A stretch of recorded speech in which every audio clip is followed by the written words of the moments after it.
अस्सलाम वालेकुम। होपफुली आप सब ठीक ठाक होंगे। So let's spend a day with me. ये फ्राइडे व्लॉग मैंने स्टार्ट किया है ज़ोहर की नमाज़ के बाद से, और इस बार तो मैं पूरे 2 वीक्स के बाद व्लॉगिंग कर रही हूँ। आज मौसम रिलेटिवली बेहतर था और मुझे कहीं काम भी जाना था, तो मैं वहाँ से होकर आई हूँ और अराउंड 1 o'clock मैं घर पर आई थी। आकर थोड़ा सा मैंने रेस्ट किया है, शावर लिया है, फ्रेश हुए हैं और उसके बाद फिर मैं किचन में आ गई हूँ। मुझे खाना बनाना था दोपहर में, क्योंकि मुझे शाम में फिर से कहीं जाना है और खाने से पहले हमारी चाय तो लाजमी होती है, तो मैं अपनी और मम्मा की चाय बनाकर ले गई हूँ। तो पहले मैंने चने भिगो दिए थे, क्योंकि मुझे अपने लिए भी चने बॉईल करने थे। और जब कहीं से आए तो इतने ज़्यादा हेक्टिक हो जाते हैं कि अभी तक ना मेरी चाय वाली आदत कंट्रोल नहीं हो रही है। जितनी मर्ज़ी गर्मी है, मैं चाय नहीं छोड़ पा रही हूँ, चाहे मैं हाफ़ कप कर लूँ। अब मैंने हाफ़ करके डिवाइड कर दिया है, दिन में 3 से 4 बार मैं फिर भी पी जाती हूँ। दिन से अल्लाह ताला ने मौसम भी बहुत अच्छा कर दिया है। ठंडी हवाएं चलना शुरू हो गई हैं। अगस्त बिल्कुल एंड पर आ गया है और बादल बन रहे हैं, कभी कभी बारिश भी हो रही है, तो मौसम काफ़ी ठंडा हो रहा है। तो अब तो फिर भी गर्मी का ज़ोर ज़रा टूटने लग गया, लेकिन फिर भी सफोकेशन अभी भी फील होती है। और जो इतने सारे चने मैंने भिगोए हैं, उनमें से हाफ़ को तो मुझे कुक करना था, क्योंकि आज मैं बना रही हूँ चनों का सालन और साथ में तड़के वाले चावल। और इसके अलावा मुझे अपने सैलड के लिए भी चने बॉईल करके रखने थे, जिससे मैंने अपने प्रीवियस व्लॉग में अक्सर शेयर किया कि मैं चनों का सैलड बनाकर लेती हूँ।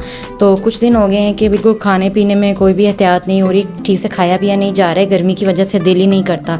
तो जब भूख लगे तो आप चनों का सैलड ले सकते हैं। उसके अंदर चाहे आप विनेगर डाल लो, चाहे लेमन डाल लो, कोई भी चीज़ उसके अंदर डाल लें आप, जो भी आपको उसके अंदर वेज अपनी मर्ज़ी का अच्छा लगता है। अब ब्लेंडर में लहसुन अदरक ग्राइंड करने की आदत नहीं गई है मेरी, क्योंकि मुझे लगता है इसमें बहुत जल्दी हो जाता है। तो या तो मेरे पास लहसुन का और उसका अदरक का पाउडर पड़ा हुआ है, या तो मैं वो यूज़ कर लेती हूँ जब ये रेडी ना हो। लेकिन तसल्ली मुझे इसी पर ही होती है, तो अगर मैं ये यूज़ कर लूँ तो फिर मुझे लगता है कि ब्लेंडर में फटाफट सारा कुछ हो जाएगा। तो खाना मैंने तैयार कर लिया था यहाँ पर, और बहुत सारी चीज़ें मैंने आज के लिए जो प्लान की थी ना, वो प्लान के अकॉर्डिंग गई भी नहीं है, क्योंकि मुझे बाहर से फ़र्श को धोना था और आना जाना लगा था। जुमा है, आदमियों ने जाना होता है, आना होता है, तैयार होना होता है, वो चीज़ मैं नहीं कर सकी। लेकिन इट्स ओके, मैंने थर्सडे में धो लिया था फ़र्श को। एक दिन मैं स्किप कर दूँगी बीच में, कोई बात नहीं है। वैसे भी लगता है कि जुमे का और संडे का दिन तो ना आपका जिससे खड़े पाँव ही गुजर जाता है।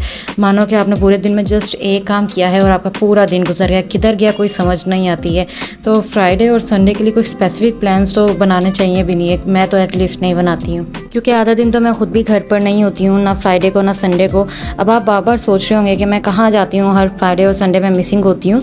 तो कुछ ना कुछ तो अंडर प्रोसेस है, कोई चीज़ पक रही है बड़ी ज़बरदस्त किस्म की, और इंशाल्लाह मैं बहुत जल्द आपके साथ वो भी शेयर करूँगी, अपनी वीडियो पर शेयर करूँगी। और कुछ बहुत एक्साइटिंग है, आने वाला है और चैनल से रिलेटेड ही है। इंशाल्लाह ताला बहुत जल्द मैं आपके साथ वो शेयर करूँगी। अभी बस सब कुछ अंडर प्रोसेस है, तो अभी मैं उसको डिस्कस नहीं करना चाह रही हूँ, अभी डिस्क्लोज़ नहीं करना चाह रही हूँ। वैसे भी कहते हैं कि जो काम जब तक कंप्लीट हो नहीं जाता है तब तक उसके बारे में बात नहीं करनी चाहिए। यहाँ पर मैंने फ़िज़ी को भी नहला लिया है। अब शाम का टाइम हो गया था, मुझे जहाँ जाना था मैं वहाँ से हो आई हूँ। और यहाँ पर आप देख रहे होंगे फ़िज़ी ऊपर से तो बिल्ला लग रहा है, नीचे से मुर्गी जैसा क्यों हो गया है। फ़िज़ी ने आजकल बहुत तंग करना शुरू किया हुआ है। कभी ये बाथरूम में घुस जाएगा, तो कभी ये लिटर कभी कहीं कर देता है, कभी कहीं कर देता है, इस तरह जिस तरह हमने इसको बिल्कुल टेम ही नहीं किया होता। तो इसकी वजह से आजकल तंगी हो रही है। मुझे इसको शावर देना पड़ जाता है जब ये ऐसी कोई हरकत करे, क्योंकि बिल्कुल प्लीद होकर फिर रहा होता है। तो मुझे सुबह से कॉम्प्रोमाइज़ करना पड़ा था। मैंने फिर इसको अंदर रूम में नहीं जाने दिया, और अच्छा बच्चा मैं इसको ये समझा कर चली गई थी कि आपने रूम में नहीं जाना, मैं आपको आके शावर दूंगी, उसके बाद आप जाओगे रूम में। और शुक्र है इसको बात की समझ भी आ गई। ये रूम में नहीं गया, ड्राइंग रूम तक ही रहा है, बाहर तक ही, जहाँ पर हमने इसका अरेंजमेंट किया होता है रहने का। और आकर फिर मैंने इसको शावर दिया। शावर देना इसको बिल्कुल नहीं पसंद है, बहुत डरता है पानी से अभी भी, तो बड़ी मुश्किल हो जाती है इसको शावर दे के। तो मतलब आप खुद फिर से नहला रहे हो खुद को। तो उसके बाद फिर इसको शावर देने के बाद मैं रूम में आ गई थी। मम्मा का पार्सल लगा आया था। ये हमने छोटी सिस्टर को ना सूट एक गिफ्ट करना था, और एक ऑनलाइन मुझे सोर्स नज़र आया था, पेज नज़र आया था जन्नत टेक्सटाइल वालों का। ये मैंने उनसे परचेज़ किया है। इनके रेट मुझे बहुत पसंद आए थे। मुझे अराउंड 1325 में ये 2 पीस सूट घर पे डिलीवर हो गया था। मतलब कि डिलीवरी चार्जेस वगैरह सब कुछ इंक्लूड करके मुझे 1325 में ये ड्रेस मिल गई थी। और सेम इस तरह की बाज़ार में लगी हुई है, और वो 1650, कोई 1700, कोई 1600 ऑफ सीज़न में भी दे रहे हैं। अब चूँकि रेट्स बहुत ज़्यादा चल रहे हैं, महंगाई बहुत ज़्यादा है, तो आप उनको इससे ज़्यादा कंसेशन के लिए बोल भी नहीं सकते, और वो मानेंगे भी नहीं। तो मैंने सेम यहाँ पर देखा था बाज़ार में, यही चीज़ थी, यही क्वालिटी थी उसकी, यही शाइन थी उस पर। डाइट ट्राउज़र था और सेल्फ प्रिंट में ये बोनांजा डिजिटल वालों की शर्ट थी। तो मैंने सोचा ऑनलाइन मंगवा कर देखते हैं, अभी एक लेते हैं तो एक्सपीरियंस कैसा होगा वो चेक करेंगे। तो हमें तो बहुत पसंद आया था, क्वालिटी बहुत अच्छी थी। इसके बाद लेट नाइट हो गई थी, रात से 1 या 2 बजे का टाइम था और तब मुझे क्रेविंग्स होने लगी थी। तो शुक्र है कि मैंने चनों को बॉईल करके रख लिया था। मैंने इन्हें ठंडा करके और एक बास्केट में डाल के फ्रिज में रख दिया था कवर करके, ताकि ये फ्रीज़ भी नहीं होंगे, ये स्क्वीज़ भी नहीं होंगे और ज़रा खिले खिले से रहेंगे। अब अगर मुझे लगा तो मैं इसको फ्रीज़ भी कर दूँगी। तो मेरे पास कैबेज थी, प्याज, टमाटर और ढेर सारा विनेगर और लेमन मैंने इस पर स्क्वीज़ किया है।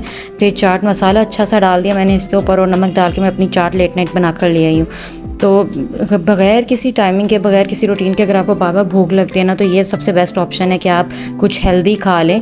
कोई बिस्किट या केक लेने से बेहतर है ये चाट मुझे मोस्टली इसलिए भी पसंद है कि आप इसमें बहुत ज़्यादा वेरिएशंस कर सकते हैं, बहुत सारी चेंजेस हो सकती हैं इसमें। आप इसमें पोटैटो को भी बॉईल करके छोटे छोटे क्यूब्स कट करके डाल सकते हैं। आलू छोले की चाट बन जाएगी। इसका खट्टा जिसमें इसको डिप किया होता है, जिस तरह बाहर हॉकर्स लेकर आते हैं, आप उस तरह से भी बना सकते हैं। तब भी चिकपीस आपके अंदर जाएंगे, आपको प्रोटीन जो आपको मिलना है वो तो आपको मिल ही जाएगा। क्योंकि नॉर्मल रूटीन में मुझे एग खाना बिल्कुल नहीं पसंद है, अंडों के थ्रू नहीं मैं एनर्जी ले सकती हूँ, या मीट आइटम्स होती हैं या फिर मुझे बिल्कुल परवाह नहीं होती है खाने की। तो ये बहुत अच्छा सब्सटीट्यूट है। इसी के अंदर अगर आप एग को बॉईल करके उसको भी थोड़ा सा क्रश करके डालें वो भी हो सकता है। आप एग का थोड़ा सा ना ऑमलेट बनाकर उसको भी अगर आप कट करके इसके अंदर डालें स्मैश करके तो वो भी हो सकता है।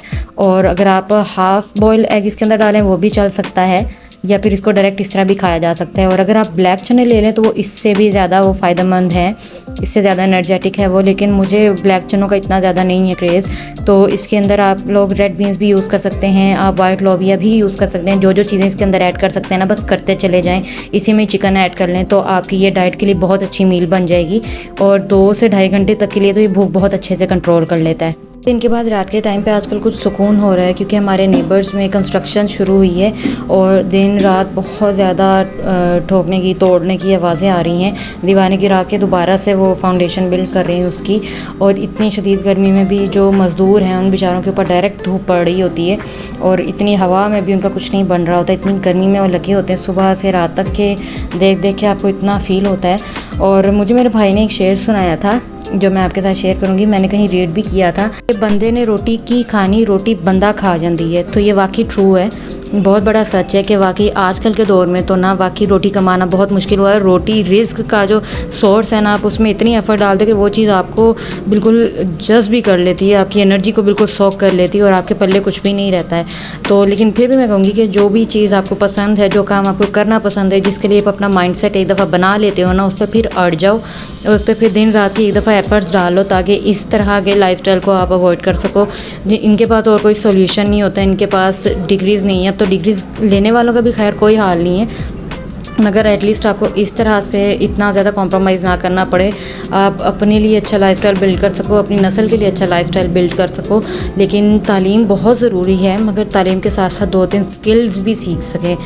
तो बस जी, मैं अब आपसे मिलती हूँ नेक्स्ट व्लॉग में। मैं कोशिश करूँगी कि अब आती रहूँ, लेकिन मैं कोई वादा नहीं करती क्योंकि मैं इस दफ़ा फिर से 2 हफ़्तों के बाद आई हूँ। सो मैं ये नहीं कहूँगी कि मैं कब आ रही हूँ, लेकिन मैं आपसे जल्द मिलूँगी।